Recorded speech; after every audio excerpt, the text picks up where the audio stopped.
हरे राम राम राम हरे हरे। हरे कृष्णा कृष्णा कृष्णा हरे हरे। हरे राम राम राम हरे हरे। हरे कृष्णा। हरे कृष्ण। तो आप सबको प्रणाम।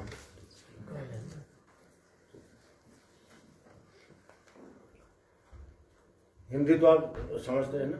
हाँ। अच्छी तो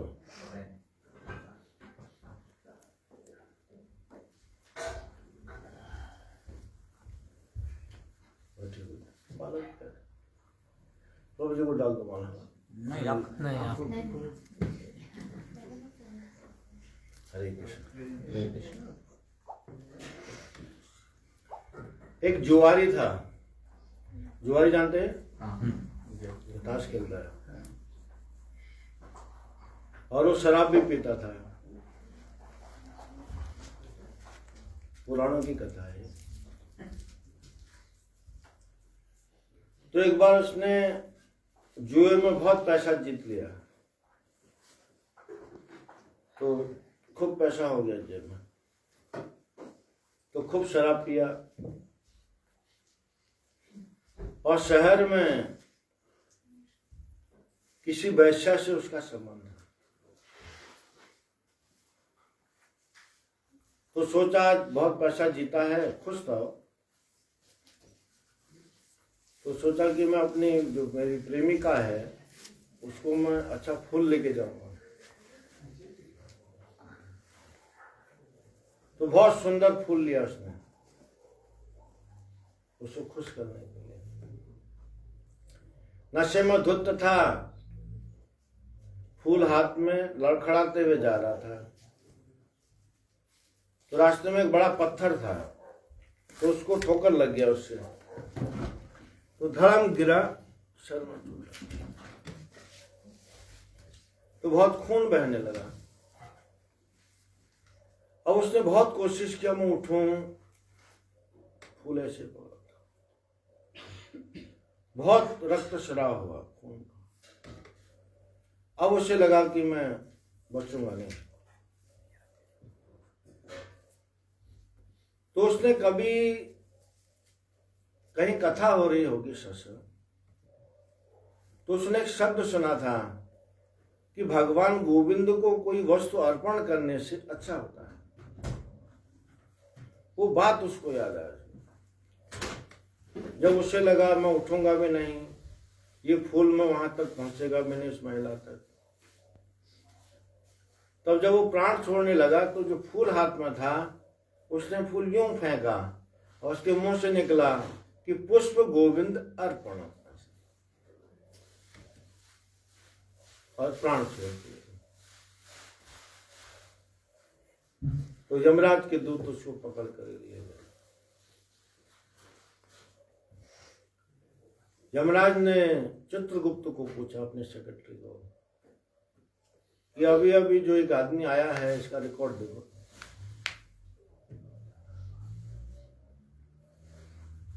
तो चित्रगुप्त ने रजिस्टर में देखा, तो उन्होंने कहा ये तो बहुत बड़ा पापी है, ये युग युगांतर का, कल्प कल्पांतर का, जन्म जन्मांतर का, समझ रहे हैं, कल्पों का, युगों का और कई जन्मों का इसने पाप ही किया। अच्छा काम, सीधे नरक भेज दो। यमराज ने कहा फिर चेक कर लो कि कभी गलती से, जाने में अनजाने में, कोई भूल से इससे कोई अच्छा काम हुआ है। तो चित्रगुप्त ने कहा कोई ऐसा रिकॉर्ड नहीं है, लेकिन अभी अभी 15-20 मिनट, आधा घंटा पहले की बात है, तो इसने एक फूल छोड़ा है यूं, और इसके मुंह से निकाला है, शब्द निकला है गोविंद अर्पण। तो यमराज ने कहा ये रिकॉर्ड देखो पहले, क्योंकि गीता में भगवान ने कहा यंग यंग वाप समरणम भावम त्यजन्ते कलेवरम तंग तमेवीति कौन्तेय सदा तद्भाव भाविता।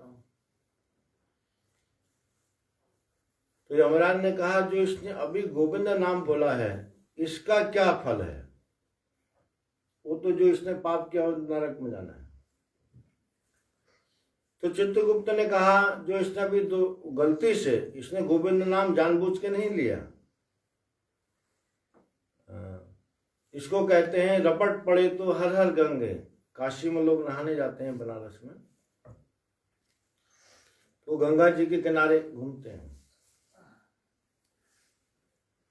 आप नहीं समझेंगे तो मुझे रोक देना, अब सोना मत।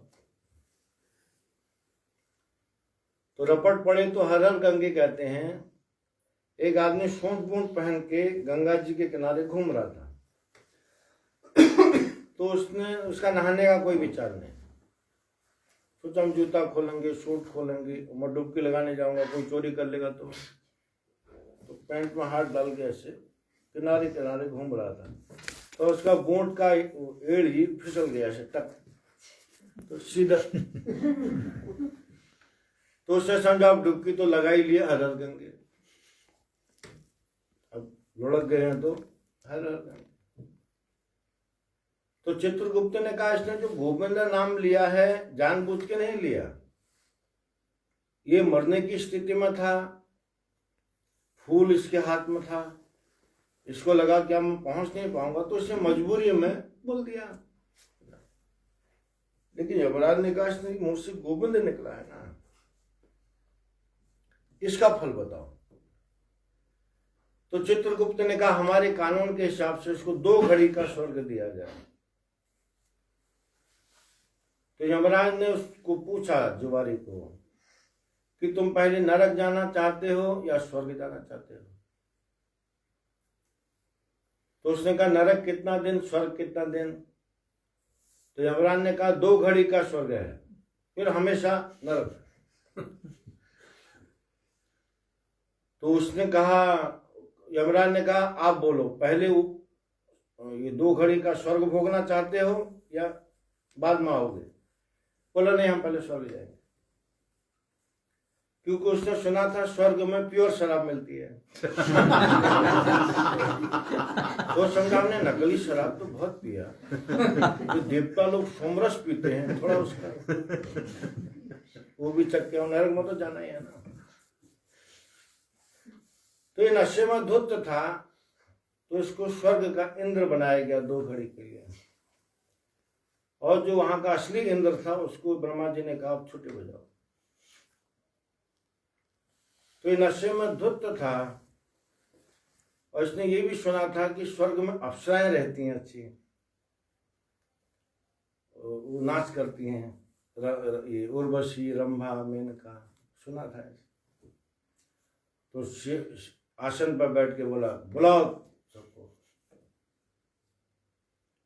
और नृत्य करो, क्योंकि 2 घड़ी का राजा है ना। सब अप्सराओं को बुलाया। तो उसी सभा में नारद जी बैठे हुए। नारद जी ने जब इसके उस तरह के ऑर्डर कर रहा था, ये नाचो, शराब पियो, सोमरस पियो, तो नारद जी को इसको देख करके हंसी आ गई। तो ये सिंहासन पर बैठा था, इसने नारद जी से कहा कि तुम क्यों हंसा अभी, तुम्हारा इतनी हिम्मत, क्यों हंसे, बोलो। नारद जी भक्ति के आचार्य हैं, देवता और दैत्य दोनों उनका सम्मान करते हैं। नारद जी ने कहा रे मूर्ख, मुझसे पूछता है क्यों हंसा? मैं इसलिए हंसा, तू कितना भाग्यशाली है, एक गोविंद नाम से तू स्वर्ग में आ गया, और मृत्युलोक में तूने गोविंद नाम कहा है, अभी तू हायर लोक में है स्वर्ग में, अगर इधर गोविंद नाम का कीर्तन कर देगा तो और ऊपर चला जाएगा। मैं इसलिए हंसा कि तेरा दुर्भाग्य फिर नीचे जाना चाहता है। तो नशे में धुत था, शराबी की आदत होती है। बोले क्या करूं? नारद जी बोले तुझे स्वर्ग लुटाना ही है ना, तुझे सबको नचाना ही है ना, तो हरिनाम कीर्तन क्यों नहीं कराता है और भंडारा करा दे। 2 घड़ी में अच्छे काम कर। तो नारद जी की बात इसकी समझ में आई।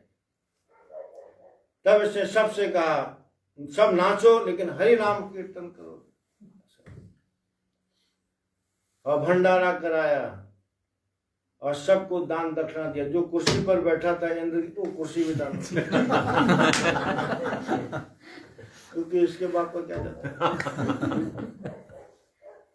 और 2 घड़ी पूरी हो गई।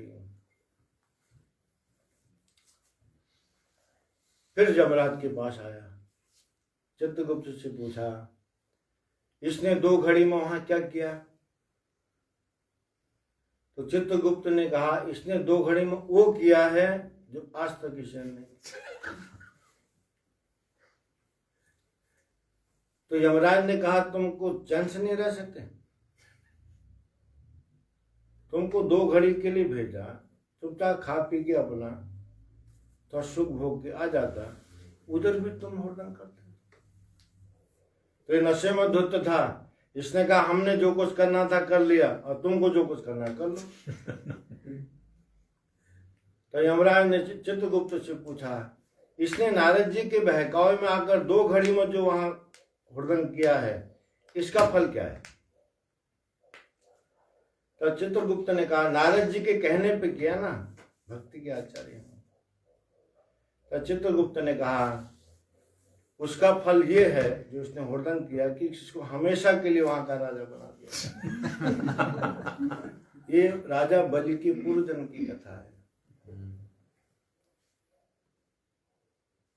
एक गोविंद नाम अनजाने में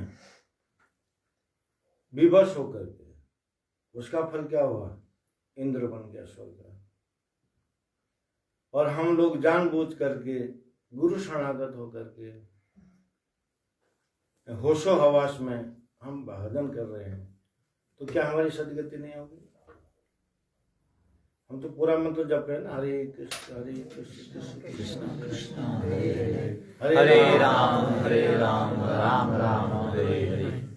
भगवान नाम की महिमा बताई है कलिकाल में। चैतन्य महाप्रभु राय रामानंद को पूछते हैं कि राय रामानंद मैं तुम्हें कोई कहानी बताता हूं।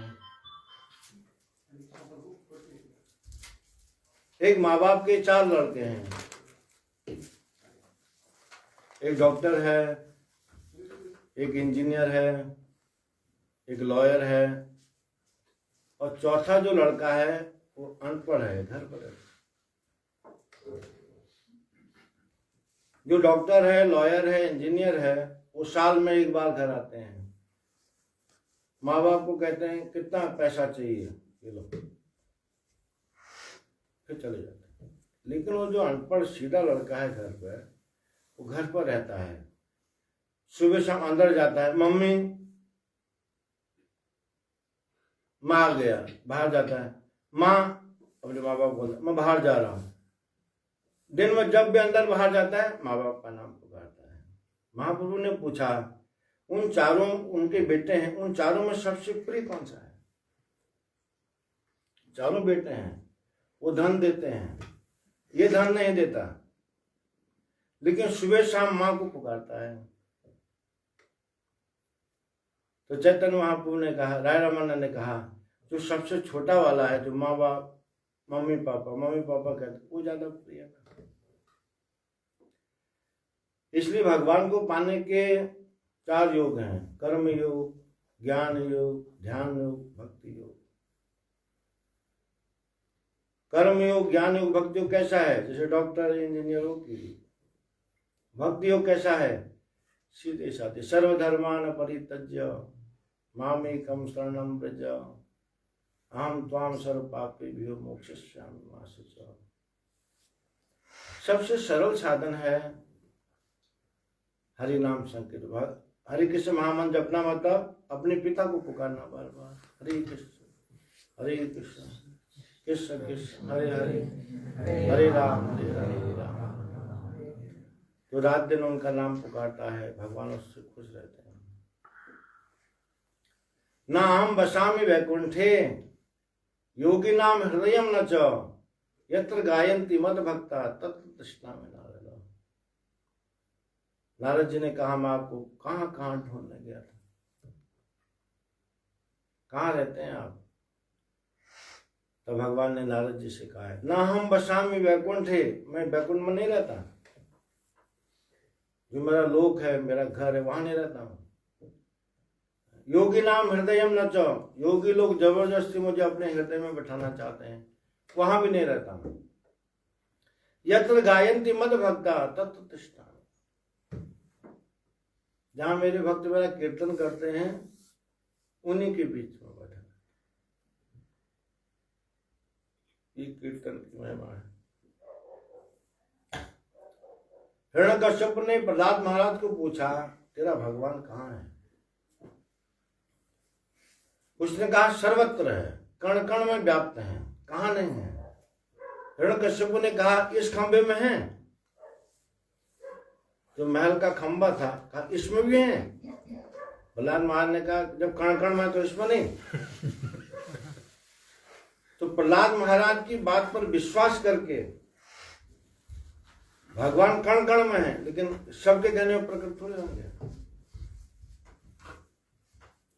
सूर अनेक फिरे कनमागत, वह पद सूर सुस्वाद कहाँ, ताल मजीरा बजाती फिरे, मीरा मतवारी सी चाह कहाँ। राम कथा कितनों ने लिखी, तुलसी जैसी मर्याद कहाँ। नरसिंह बसे प्रतिखंबन में, पर कालन को प्रहलाद कहाँ। अभी भी खंबे में बसते हैं ना, इधर ही भगवान है, लेकिन हम प्रहलाद हैं। उस समय थे, अभी नहीं है, इसमें है, कण कण में भगवान है। लेकिन हम में से कोई प्रहलाद वो कह दे ये है, प्रकट हो जाएंगे, प्रहलाद नहीं ना कोई। इसलिए भगवान कण कण में व्याप्त हैं, लेकिन खंबे से प्रकट करने के लिए प्रहलाद महाराज जैसा भक्त चाहिए। और प्रहलाद महाराज की बात पर, प्रहलाद महाराज की बात को सच करने के लिए भगवान प्रकट हुए, न कि हिरण्यकश्यप को मारने के लिए। तब योगियों ने कटाक्ष किया है, टोंट कसा है भगवान को, कि हम आपको लाखों सालों से अपने हृदय में बिठाना चाहते हैं, आपका ध्यान करते हैं, आप हमारे हृदय में नहीं आते। एक छोटे बच्चे के कहने पर आप खंबे से कैसे आ गए? तब हिरण्यकश्यप से ने नरसिंह भगवान ने कहा, उसको मुझ पर पूर्ण विश्वास है, वो मेरा कीर्तन करता है, इसलिए मुझे उसकी बात में मजबूती है, और तुम लोग जबरदस्ती हमको बैठाना चाहते। इसे भगवान कहते हैं, मैं योगियों के हृदय में नहीं रहता। इसे कली काल में भगवान का नाम, तृतीय अध्याय तो विष्णु त्रेतायाम है, द्वापरे परिचर्यायाम कलो तदहरि कीर्तना। सतयुग में लोग तपस्या करते हैं, त्रेता में यज्ञ करते हैं, द्वापर में दान पुण्य भगवान का दर्शन करते हैं, और कली काल में हरि नाम संकीर्तन बताया। क्यों बताया? हमारी उम्र कम है। प्रायण अल्प आयुषु सभ्य कला वस्मिन युगे जना, मंदा सुमंद मतयु मंद भाग्या ही उपद्रुता। हम लोगों की उम्र कम है, 100 साल है, 80 ईयर है, 24 घंटे का रात दिन होता है, रात को सो जाते हैं, तो जिंदगी भर रात को सोए, दिन में काम किया, तो आधा जीवन सोने में गया, तो एज का 50% सोने में गया। और ये 20-25 साल पढ़ाई लिखाई, लॉयर चीटर टीचर बन गया, लॉयर लायर टीचर और चीटर। और मुश्किल से हमारे पास कितना समय है? तो जो भाग्यशाली हैं, ब्रह्मांड भ्रमित कौन भाग्यवान जीव, गुरु कृष्ण प्रसादे पाई भक्ति लता बीज। ब्रह्मांड में असंख्य जीव भ्रमण कर रहे हैं। कोई भाग्यशाली जीव है जो भगवान के शरणागत, गुरु शरणागत होकर के उनके नामों को जपता है या उनके नामों के आश्रय में रहता है। इससे भगवान का आश्रय सबसे बड़ा है। निर्देय माध्यम सुलभम सुदुर्लभम प्लवम सुकल्पम गुरु कर्णधारम मयानुकूलेन नभस्यते ऋतम पुमान भवाब्दी न तरेसात्मा। भगवान करे मनुष्य शरीर पाना बहुत कठिन है, मिल गया। मनुष्य शरीर मिलने के बाद भगवान के भक्तों का संग कठिन है, वो भी मिला। और भगवान कह रहे हैं इस मनुष्य शरीर मैंने दिया, इसको जो नाव बना करके मेरा जो भजन करते हैं भक्त, उनको जो अपने जीवन का खिवैया बनाता है, पतवार नाविक, और भव सागर पार होना चाहता है, तो मैं ऐसी कृपा करता हूँ कि उसकी नाव जल्दी पार हो जाएगी। लेकिन जो इस व्यवस्था का लाभ नहीं उठाता उसको भगवान कहते हैं कि वो व्यक्ति खूनी है। जैसे कोई किसी का मर्डर करता है, लेकिन जो भजन नहीं करता वो किसका खून करता है? आत्मा का आनंद करता है। और उसकी सजा क्या बताई भगवान ने? 84 लाख योनियों में भटक। इससे हम 84 लाख योनि से बचना चाहते हैं तो भगवान के नाम का आश्रय। सरल विधि बताई है, उम्र कम है, इसमें ज्यादा साधन भजन भी नहीं है, कोई पाबंदी भी नहीं है, कोई कानून भी नहीं है। कोई बोलता है जोर से मत जपो, मनी मत जपो, हरे कृष्ण कृष्ण कृष्ण हरे हरे, हरे राम राम राम हरे कृष्ण कृष्ण कृष्ण हरे हरे, हरे राम राम। नाम जपिए, गुरु चरणा से एकादशी व्रत। कभी भी छुट्टी है बच्चों का तो धाम यात्रा, इधर उधर रिजॉर्ट में नहीं गए पिकनिक बनाने, धाम में चले जाओ। वृंदावन है, मथुरा है, नवद्वीप मायापुर है, चैतन्य महाप्रभु की जन्मस्थल है।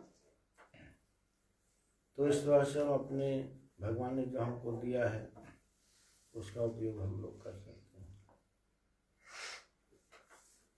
एक राजा के एक राज्य है, उसमें राजा मर गया है, तो मंत्रियों ने बोर्ड लगाया। वो राजा की कोई लड़का नहीं है, तो मंत्रियों ने मीटिंग किया कि किसको राजा बनाए। तो सबने एक संविधान पारित किया और महल के बाहर एक बोर्ड लगा दिया, जो कोई भी राजा बनना चाहता है अंदर आइए। कोई भी बन सकता है, लेकिन 1 साल के लिए। फिर 1 साल बाद हम उसको काला पानी भेज देंगे जी। उस पहले अंग्रेजों के टाइम में काला पानी था, उससे पहले भयंकर जंगल थे। हम कल गए थे जंगल में, उस जंगल में हिंसक जानवर रहते हैं, शेर, भालू, बाघ, जो आदमी को देखते ही खा जाए। तो मंत्रियों की शर्त है 1 साल राजा रहो ठाट-बाट से, जैसे कार्यकाल पूरा होगा वो जंगल में भेज देंगे, तो शेर भालू खा जाएगा, यानी मौत के साथ। कुछ बोले क्या फायदा बनने से, 1 साल बनना फिर तो मर जाता। और कुछ सोचते हैं मरना तो है एक दिन, चलो राजा बनने के बाद मरेंगे। तो एक भगवान का भक्त जा रहा था जप करते हुए, उसने भी वोट पढ़ा। मंत्रियों से कहा हम राजा बनना चाहते हैं, कहा वोट पढ़ लिया? भक्त ने कहा हम वोट पढ़ लिया। तो भक्त ने कहा 1 साल तक हम राजा रहेंगे, जो ऑर्डर हम करेंगे फॉलो करोगे? बोला हाँ, 1 साल आपका है ना। 1 साल आपकी चलेगी, उसके बाद हमारी चलेगी। भक्त ने कहा ठीक है, और भगवान का भक्त राजा बन गया। तो पहले ही दिन ऑर्डर पास किया वो जो भयंकर जंगल है जिधर 1 साल बाद भेजते हैं, साफ कर दो उसको।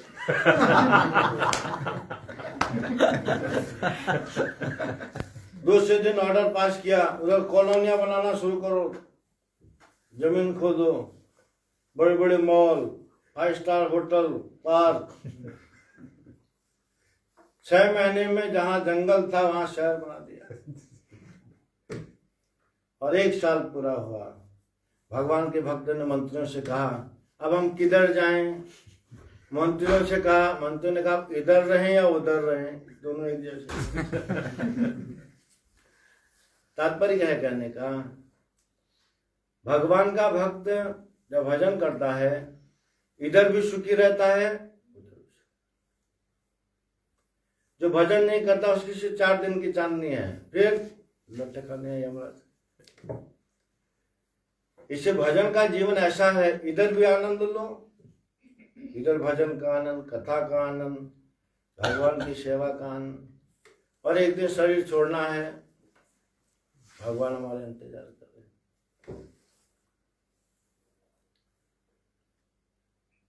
बृहद भागवतम मतलब में भगवान कृष्ण गोलोक वृंदावन में रहते हैं। हमारे इसमें लिखा है ना कि मरने के बाद गोलोक वृंदावन मिलेगा, गोलोकवास। एक गोप कुमार है।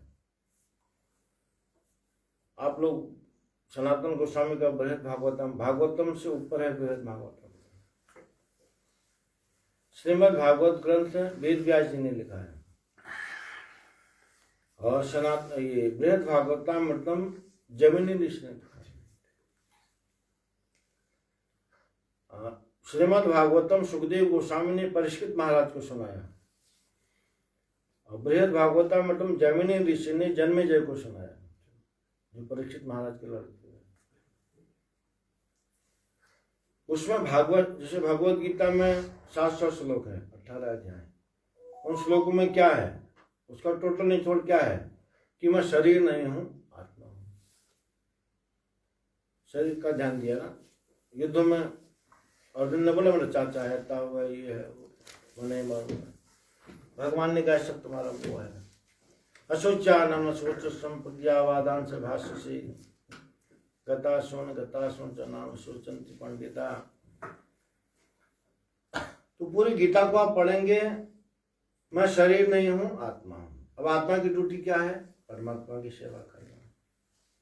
अगला स्टेप भागवत का आया। तो भागवत में भगवान का चरित्र, उनके भक्तों का चरित्र वर्णन है। बृहद भागवता मतलब इससे भी आप सनातन गोस्वामी पद में लेते। उसमें गोप कुमार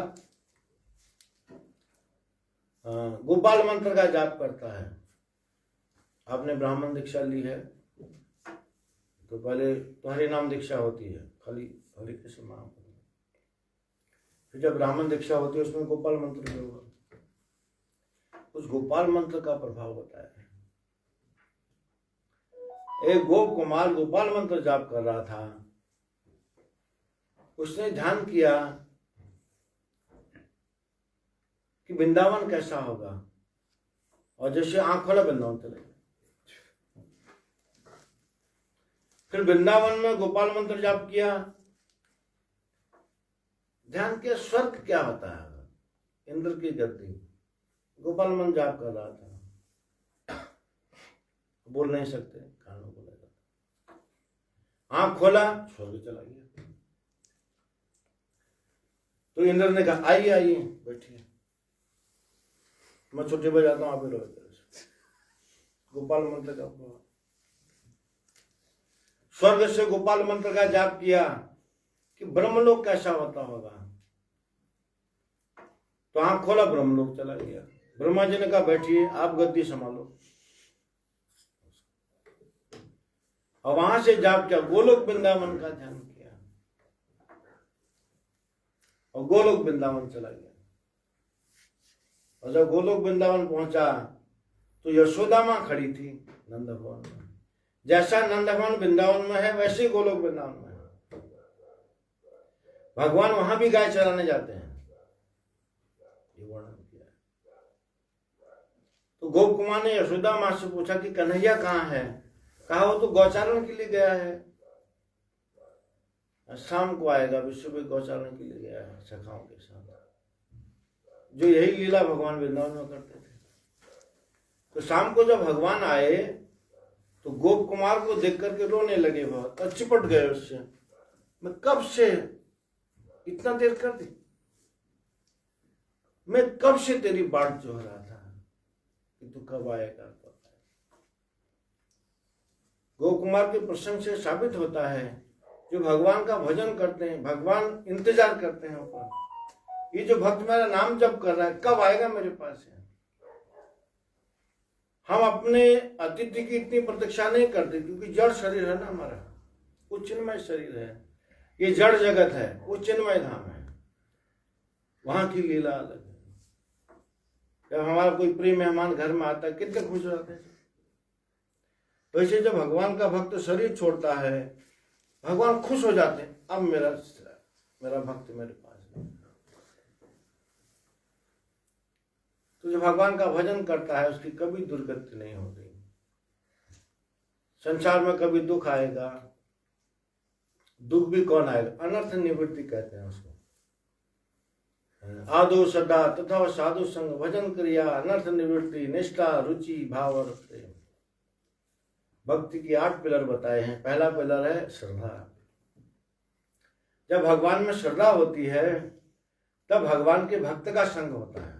आदो श्रद्धा तथा साधु संग। श्रद्धा का अगला स्टेप है साधु संग। और साधु संग करेगा, भगवान की कथा सुनने को मिलेगी। और भक्त साधु क्या बोलेगा, कथा सुनाएगा, भजन करो। तीसरा स्टेप है भजन क्रिया। जैसे हम भजन करते हैं, अनर्थ निवृत्ति पहले होती है। कभी कभी हम भजन करते हैं, जब भजन नहीं करते सब ठीक चल रहा है। जिस दिन से जपना शुरू किया लॉस हो गया, बिजनेस में लॉस, शरीर भी ठीक नहीं, घर में और पड़ोसी बोलते अब करो भजन। और जब परसों तक ठीक ठाक था ना, और जब से जप रहा है तो अब हालत खराब हो गई। वो क्या है, अनर्थ निवृत्ति। जो हमने पूर्व जन्म ऐशांग तंतगतम पापम जनानांग पुण्य कर्मणा ते द्वंद्व मोह निर्मुक्ता भजन ते माम निर्मुक्ता। भजन जब कोई व्यक्ति करता है, सबसे पहले उसके अनर्थों की निवृत्ति होती है। जैसे हम कपड़ा धोते हैं, वॉशिंग मशीन में बाल्टी में सर्फ में डाला तो पानी भी गंदा, कपड़ा भी गंदा, आप हाथ डालो हाथ भी गंदे। तो उसका तरीका क्या है कि कपड़े को धोते रहिए आप। एक पानी निकाला, फिर निचोड़ा, फिर पानी, तो 2-3 पानी करेंगे, पानी भी साफ, कपड़ा भी साफ। अनर्थ निवृत्ति में पूर्व जो संचित हमारी जाने अनजाने में जो कर्म हमने किए, उसका पहले भुगतान करना है। तब वो संकट आता है। अगर आप बीच में ही फिसल गए पड़ोसी के कहने पर, अरे बेकार है भजन, ये वैसे ही है जो एक पानी में कपड़ा के वैसे सुखा दी। करते रहिए, कितना ही संकट आए, एक समय ऐसा आएगा सब अच्छा, अनर्थ निवृत्ति हो जाएगी। जैसे आपने यहाँ भी देखा होगा, जेठ गर्मी में घास सब सूख जाती है। मॉरिशस का मुझे मालूम नहीं, आप उत्तराखंड ये भारत में जाएंगे तो लोग जंगलों में आग लगा देते हैं। वो जो घास सूख जाती है ना, तो आग लगने से पूरा जंगल काला हो जाता है। और उसके तुरंत बाद बारिश होती है। ये पहला महीना सावन आया ना, और वो जो काला जड़ है जला हुआ, वो एकदम हरी घास आती है। वैसे भगवान का भजन करने से अनर्थ निवृत्ति, और आप भजन करते रहेंगे तो निष्ठा, फिर भगवान में निष्ठा, अनर्थ निवृत्ति, निष्ठा, रुचि, भाव और प्रेम। 8 पिलर हुए। फिर उसके बाद 2 और हैं, महाभाव, महाप्रेम। अभी आपको भाव आ गया, भगवान का भजन बहुत आनंद आ रहा है, ठाकुर जी की कृपा से बहुत बढ़िया चल रहा है सब। अब भगवान ने सोचा थोड़ा सा इसको कान मरोड़ के देखो। राजा मूर्ध्वज भगवान का आरती करते हैं।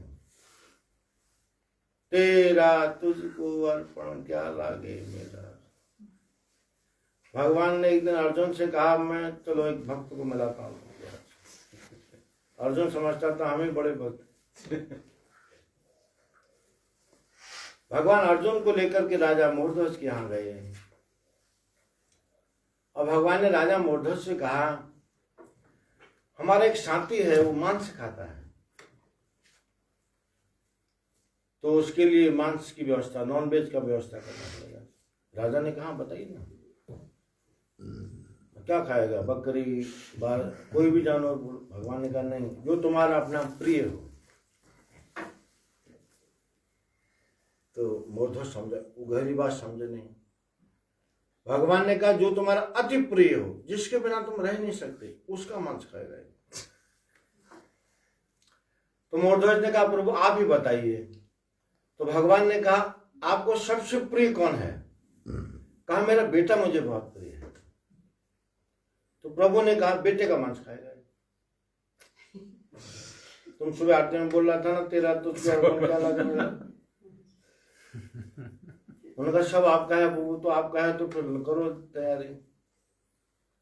मूर्धज ने अपनी पत्नी को पूछा कि भगवान ऐसा ऐसा कह रहे हैं, और भगवान ने कहा मेरे सामने काटोगे लड़कों को। अगर तुम दोनों में से कोई रोया मैं नहीं लूंगा, क्योंकि पत्रम पुष्पम फलम तो यम योमी भक्त्या प्रयच्छति तदाम भक्ति पहित पश्नामि च प्रतात्मनो। पत्र पुष्प फल जल जो खुश होके देता है, ये दुखी मन से मिल नहीं देता। पत्रम पुष्पम फलम तो यो में भक्त्या प्रयच्छति, भक्ति भाव से जो देता। और जब अपनी रानी को पूछा, रानी ने कहा मुझे मंजूर है, लेकिन जब मैं बच्चे को काटूंगी तो मेरी आंखों में पट्टी बांध देना कहा। तो उन्होंने अपने लड़के को चिर दिया, ऐसी कथा है। और बाद में मांस बनाया गया, टेबल में, डाइनिंग टेबल में परोसा। तो 3 थाली लगाया, वो अर्जुन, भगवान, वो जो उनका साथी आया था, तो उन्होंने कहा एक थाली और लगाओ। उन्होंने किसके, अपने बेटे के लिए। तो मूर्धज ने कहा उसको तो हमने बना दिया, बोला आवाज तो लगाओ। तो मूर्धज ने अपने लड़के को आवाज लगाई, तो जैसे बगीचे में खेलने गया था दौड़ कर गया। भगवान किसी के बच्चे का मांस नहीं खाते, लेकिन जब हम बोलते हैं ना, परीक्षण करते।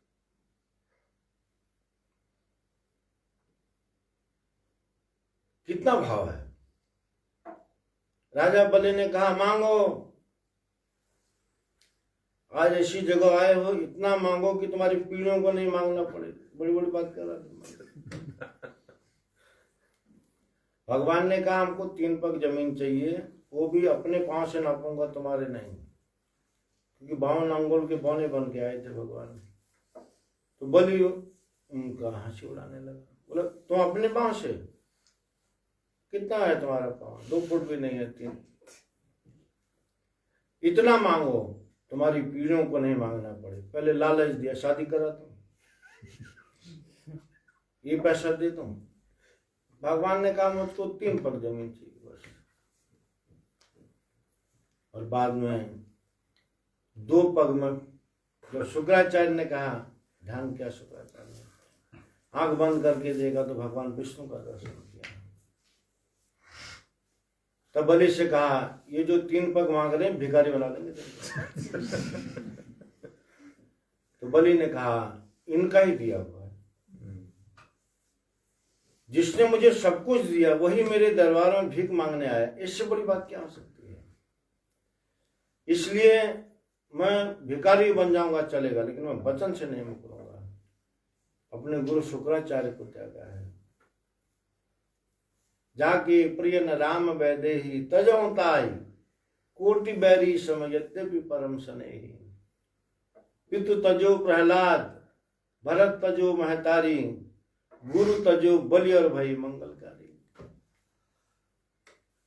जिसने भी भगवान का विरोध किया चाहे वो अपना सगा क्यों ना हो। भरत महाराज ने अपनी माँ का त्याग किया, इसे भरत महाराज की प्रशंसा होती है। हिरण्यकश्यप ने अपने पिता की नहीं मानी तो हिरण्यकश्यप की पूजा होती है प्रहलाद महाराज की। वैसे ही बलि महाराज ने अपने गुरु शुक्राचार्य की नहीं मानी तो इसलिए बलि पूजनीय है। और भगवान को 3 पग भूमि 2 पग में, और कहा तीसरा पग कहाँ रखूं। भगवान ने बंदी बना लिया ना, खंबे से बांध के बड़ी बड़ी बात कर रहा था,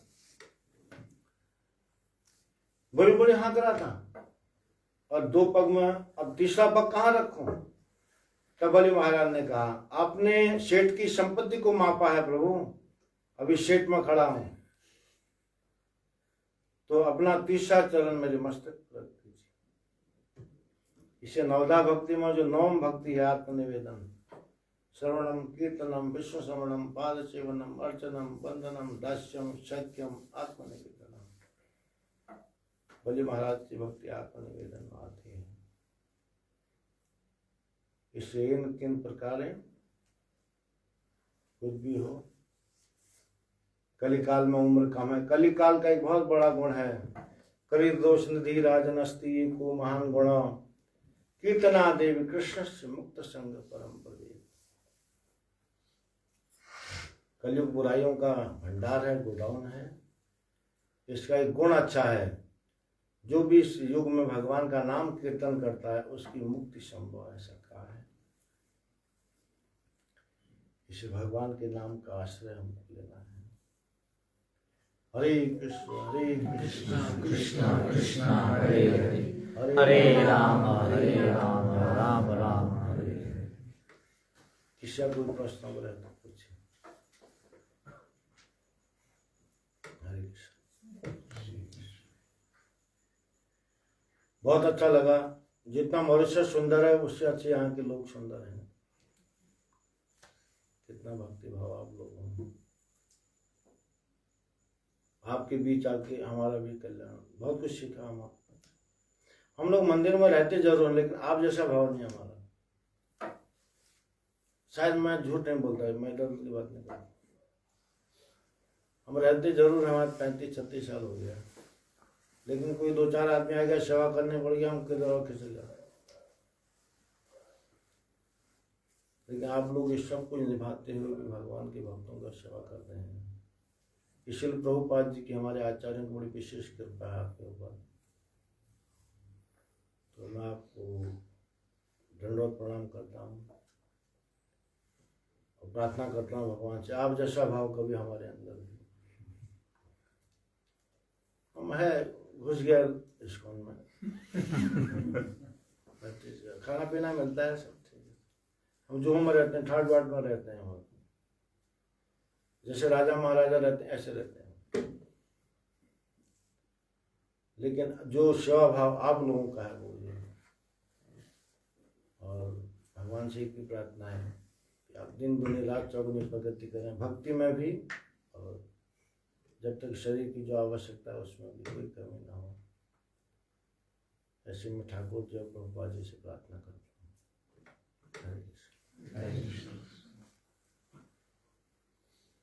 कोई कहीं पर गलत बोल दिया तो कौन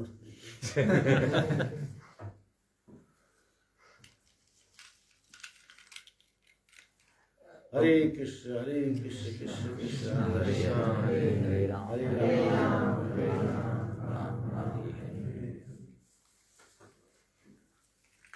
आप कह रहे थे कि जब हमें कठिनाई होती है हमें भक्ति में, तो वो अनार्थ निवृत्ति है। लेकिन प्रैक्टिकली जब देखते हैं कि बहुत भक्त लोग ऐसे होते हैं कि वो समस्या आती है, तो वो लोग भगवान को ब्लेम करते हैं, दोष देते हैं। तो इसको कैसे समझें? दोष देते हैं, भजते रहेगा समझ जाएगा। नारद जी ने भगवान को दोष दिया। रामायण में, वाल्मीकि रामायण में विस्तार से कथा है, और तुलसी के तुलसीदास कथा है ना, कि शंकर जी ने तपस्या किया तो कामदेव ने डिस्टर्ब किया, तो शंकर जी ने भस्म कर दिया तीसरा नेत्र खोला। उसके बाद नारद जी ने किया तपस्या, तो कामदेव आया था, तो मुनि ने ध्यान नहीं छोड़ा अपना। बाद में नारद जी ने कहा, विचार किया, शिव जी को क्रोध आया तपस्या में, मतलब काम क्रोध लोभ है ना, लेकिन मैंने तो क्रोध को भी जीता, मैं कामदेव के ऊपर तो शंकर जी के पास गए कि आपको गुस्सा आ गया था ना जब आप तपस्या कर रहे थे, कामदेव आया, लेकिन मेरे उसमें भी आया था वो। मैं कोई गुस्से का कोई। तो शंकर जी ने कहा, हमको जो कह दिया है ठीक है, विष्णु को मत कहना ऐसा। तो नारद जी ने समझा कि मुझसे जल रहे हैं शायद, ईर्ष्या भाव रख रहे हैं। तो भगवान विष्णु के यहाँ गए नारद जी, तो रोज तो प्रणाम करते थे। उस दिन विष्णु वो अंतर्यामी है भगवान कि किस भाव से आया है। कहा बैठो बैठो नारद, बैठिए। बहुत दिनों बाद आसन दिया, अपने ही साथ बैठाया। नारद जी ने विचार किया, मैं रोज नीचे बैठता था, आज ये एकदम उनकी कुर्सी भी है तो उनका हमारा भी है, इसका मतलब उनको मेरे बारे में पता लग गया है कि मैं वहां से तपस्या जीत के आया। भगवान चने के झाड़ में चढ़ा रहे थे ना, और भगवान ने बहुत कुछ कहा अभी तो आप योग्य हो गए, आप लोगों का कल्याण करिए। तो नारद जी मन ही मन करें, आप जो काम ये करते थे मेरे को करने को कह रहे, मतलब मैं क्वालिफाइड हूं। और तब भगवान ने अपनी माया चली है। एक नगरी है जिसमें वो राजा रहता है, उसकी लड़की सुंदर है, तो उससे स्वयंवर रचा है। तो एक बार नारद जी वो नगरी में गए, माया नगरी थी ना वो, टेम्परेरी बनाई थी। शील निधि राजा था, विश्व सुंदरी लड़की का नाम है। कहा हमारी बेटी का हाथ देखो तो उसका वर कौन होगा। तो नारद जी ने जब उसका हाथ देखा, वो विश्व सुंदरी लक्ष्मी जी हैं। नारद जी मोहित हो गए। मन ही मन विचार करने लगे, हाथ तो देख रहे थे, मन ही मन विचार करने लगे, हमको मिल जाती तो अच्छा था। लेकिन उन्होंने कहा राजा की शर्त है सुंदर होना चाहिए, अब मैं सुंदर नहीं। तब कहा भगवान सुंदर हैं, वही कुछ दिन के लिए उधार दे देते सुंदरता। तब प्रभु का ध्यान किया, भगवान से कहा कि मेरा कल्याण कर दीजिए। तो भगवान ने कहा जैसे भी तुम्हारा कल्याण होगा मैं करूंगा। तो कहा मुझे अपना रूप कुछ दिन के लिए, आप बहुत सुंदर, भगवान सुंदर है ना, उनसे कोई सुंदर नहीं, तो ये रूप थोड़ा दिन के लिए हमको उधार दे दीजिए, मेरा काम हो जाएगा, मैं वापस करूंगा। और स्वयंवर में जाकर के बैठ गए। बाजू में वो दो गण बैठे थे शिव जी के, जो बाद में रावण को मकान हो गए। तो उन्होंने और चढ़ा दिया, वाह राजकुमार बहुत देखे लिए तो बहुत ही सुंदर है। तो नारद जी ने कहा ये तो कंफर्म हो गया कि मैं सुंदर हूं। और जब विश्व सुंदरी माला लेकर के आई, उसने नारद जी की तरफ देखा भी, और भगवान भी उसी कतार में राजकुमार बन के बैठे, उन्हीं की है ना वो लक्ष्मी। तो भगवान को बहुत गालियां दी हैं नारद जी ने कि हमसे भजन करवाते हो, बहुत घमंड हो गया है ना, हम रात दिन तुम्हारा प्रशंसा करते हैं, कथा सुनाते हैं, इससे दिमाग तोड़ गए तुम्हारे बहुत, ऐसे धोखा देता हमको। क्योंकि भगवान ने बंदर का रूप बना दिया।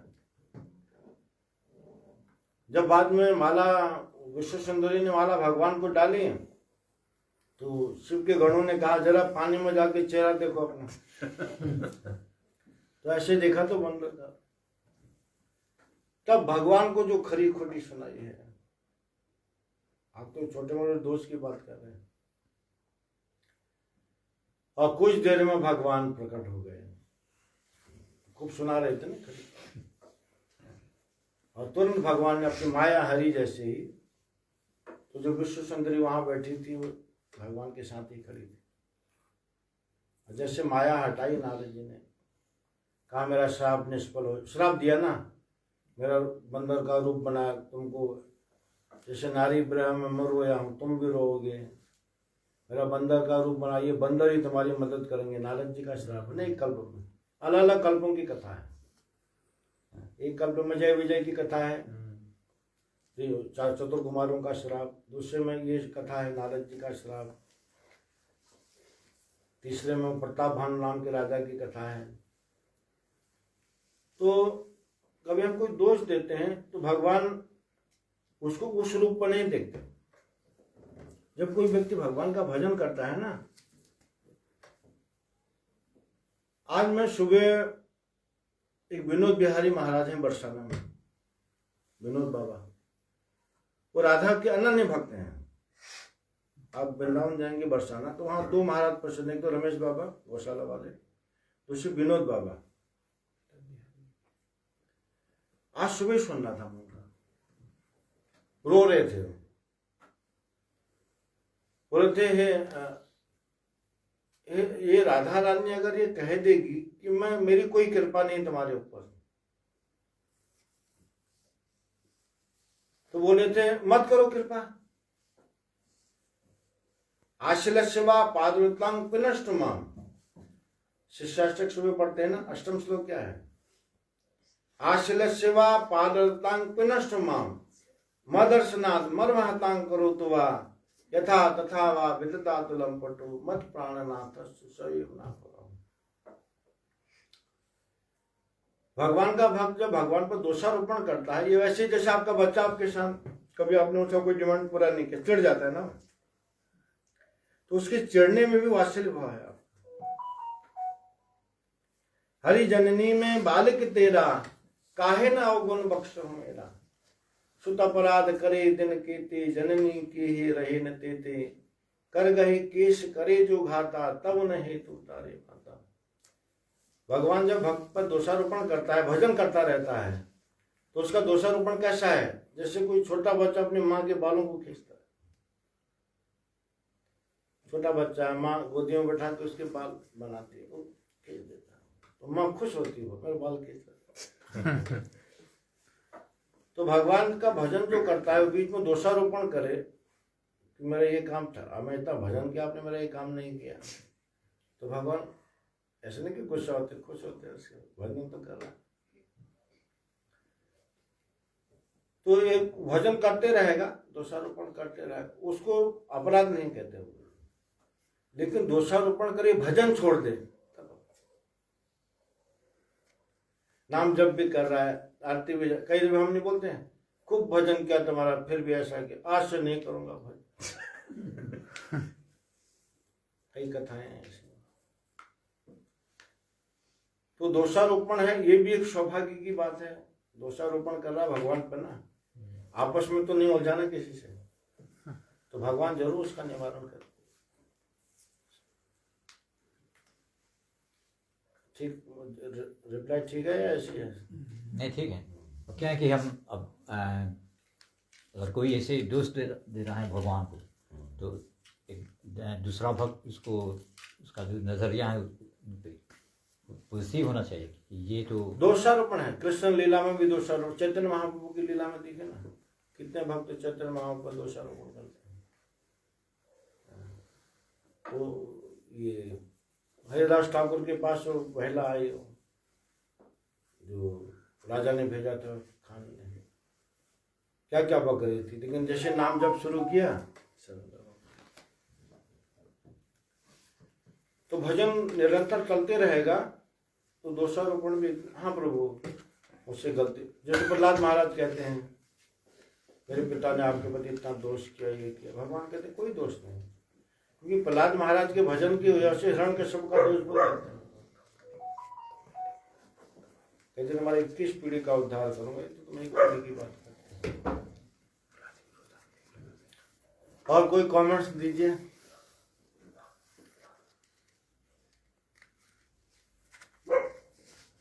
आगे आइएगा आप लोग। हरे कृष्ण कृष्ण कृष्ण हरे हरे, हरे राम राम राम